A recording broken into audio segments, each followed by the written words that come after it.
What up, everybody? It's Theo E.J. Wilson making this video less than one day after the assassination of Nipsey Hussle. We know that there is more to the story than is being told. Everybody on the ground in LA is saying that this was not simply a gang killing, no matter how hard the media tries to spin it. We do know that the black man pulled the trigger. Everybody who witnessed it says that it was a brother who sped off. But what we do know, sadly from our history, is that just because a brother was a trigger man doesn't mean that they were behind the killing. And so there's only two scenarios. One was that this was some hood shit and that we're making too much of it. Or two, this was an assassination because of the brother's productivity out there in LA and him trying to make a documentary about Dr. Sebi. Either way, one thing is true, is that we are sadly perpetually prey in this country. Get this term to your head: free-range livestock, folks. Anybody who understands farming understands that free-range livestock are allowed to walk around. But there is that inevitable day where they are harvested. And energetically, this feels less like a killing and a murder and more like a harvest to me. You see, the hood, let's say this is some hood shit, is a lot like a factory farm. And I've said this before. When you ask, if you were to put a microphone, if you make a chicken talk and say, what's your biggest problem in this damn farm? The chicken's not going to say the farmer. They're going to say the chicken next to me, right? The chicken next to me is always pecking at me, always taking my food. One of these days, I'm going to kill one of these chickens, right? The hood is a lot like that.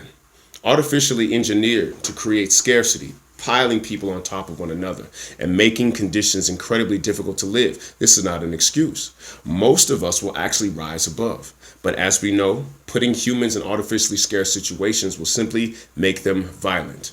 And though most of us will rise above, there will be enough of us who do not rise above when these conditions are present to make the situation dangerous for everybody. And so if that was the case, then yet and still social engineering was at the root of what killed Nipsey Hussle. And if it was something that had to do with his documentary with Dr. Sebi, all this will do is serve to make him more of an enigma, to make him more of a curiosity, to make us more intrigued about this life work and what he did to cure and heal these diseases. And the fact is that Nipsey was focusing on the 1985 cases where, in fact, Dr. Sebi beat two court cases who the government tried to sue him for saying that he cured AIDS. And it looked like the brother did after all, right? And so, either way, we are prey. Either way, we're in a situation that we can be harvested.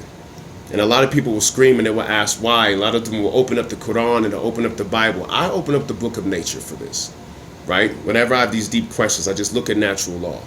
And we know that the first law of nature is self-defense. That means that if that is law one, law zero is predation.